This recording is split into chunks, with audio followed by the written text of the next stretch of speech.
For the month of January, I set myself the task of improving my cross solving.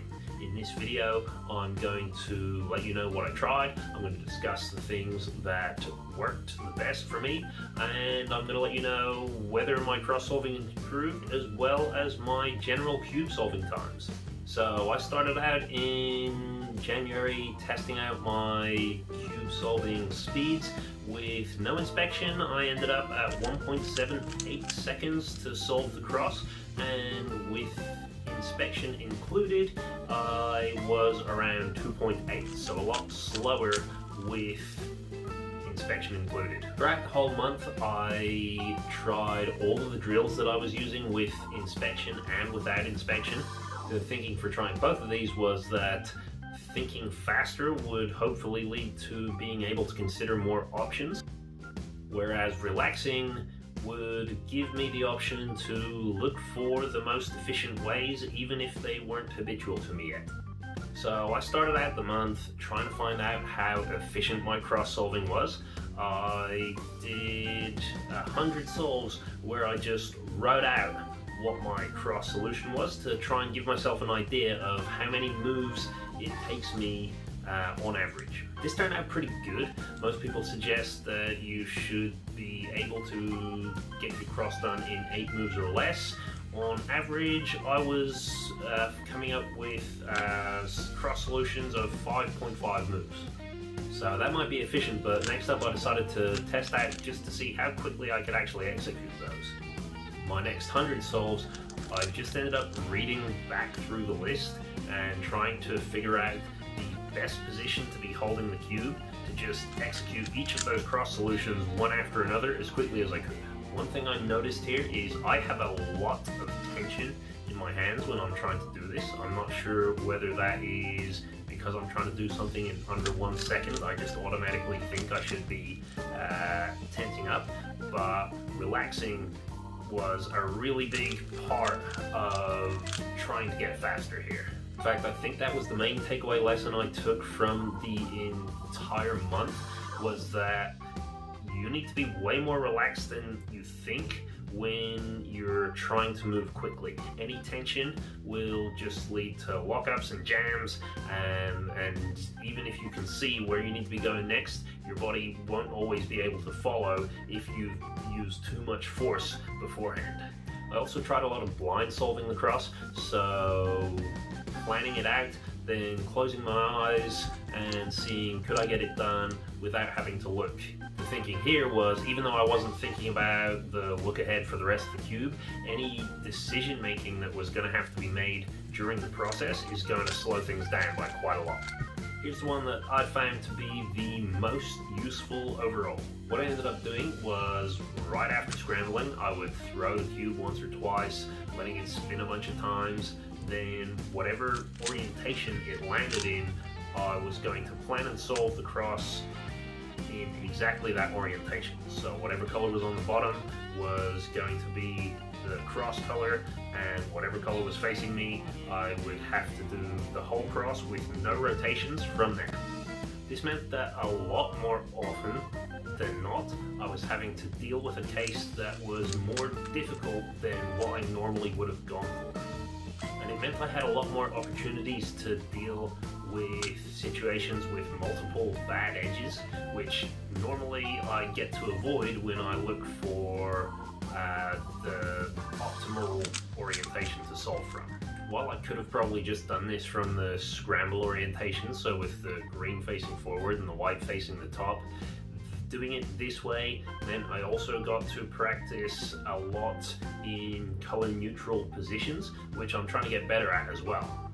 And on top of this, I was hoping that if I can get better at seeing a lot of these difficult to manage positions early on in my cross planning, I will have a lot less trouble choosing which orientation to begin from, which will give me a lot more time in my inspection time for planning out things like my first pair. So those were the drills I practiced, and as I said, I was working on them with both inspection and without inspection time.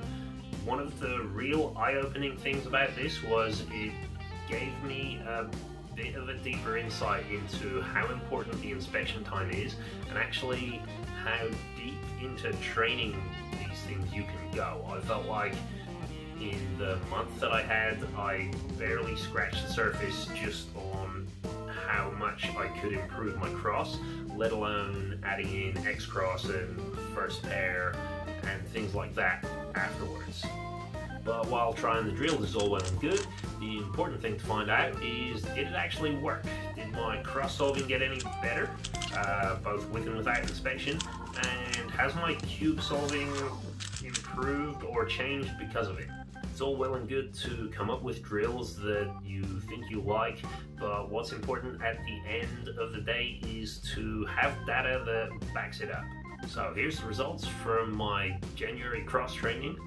By the end of January, my average cross time without inspection went from 1.78 seconds to 1.75 seconds. That is a difference of basically nothing.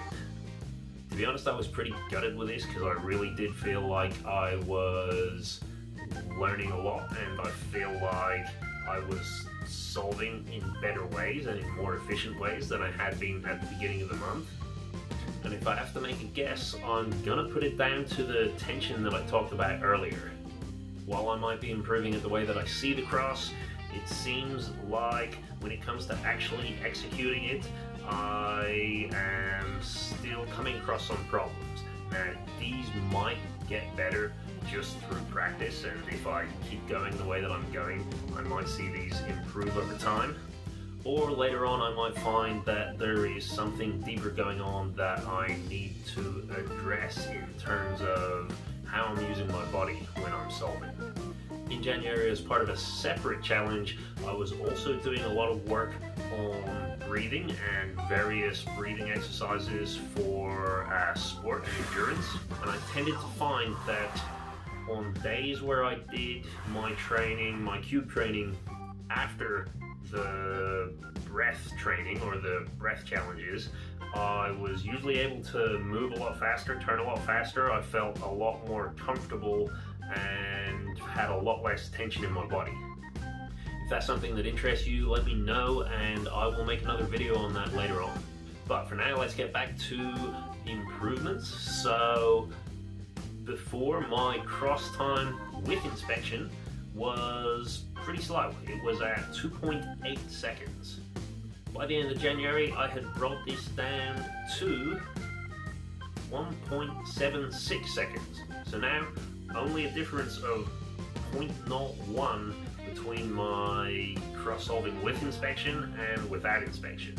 Obviously, there's some room for variance here, but this does leave me a little bit more confident that I've actually got better at my cross-solving abilities, and does lead me to believe more that it's something about the tension in my hands or something else in the way that I'm using my body and solving the cross that's leading me to hit a barrier at this 1.75 mark.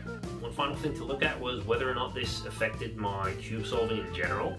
So I'd like to think that it did. My cube averages have been in the mid 15s. Normally I'm kind of mid to high 15s, so not much of a difference if there has been any, but I definitely haven't ventured anywhere close to 16, which tends to happen at least once a month.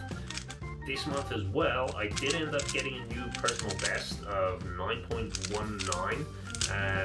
This was a fairly lucky solve, so I don't really know whether I should be counting that, but it's been quite a while since I got anything 10 or 9 seconds, so I was pretty happy with it. I'll take it, and yeah, maybe the cross training has something to do with it.